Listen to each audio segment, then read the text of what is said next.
Welcome to Kanien'keha lesson 4. Today we'll be looking at the third sounds chart, and we'll be combining consonant sounds with the vowel sounds. So when we combine KW with A, we get gua. KW with E, gue. KW with I, gui. KW with an, guan. And now combining KHW with the vowel sounds, qua, que, qui, quan.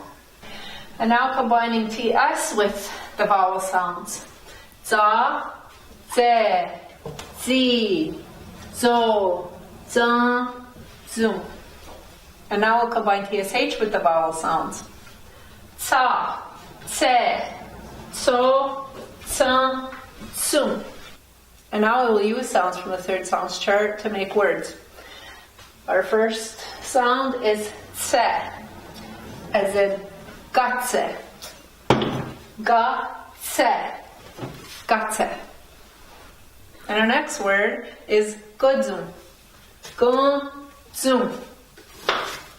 Godzum. Godzum. Godzum. Our next word is anitsquarda. Anitsquarda. Anitsquarda. Our next word is gakwa. Gakwa. Gakwa. Now go for watching Kanien'keha. I'll see you next time for lesson 5. Ionkwateweienhstonhatie.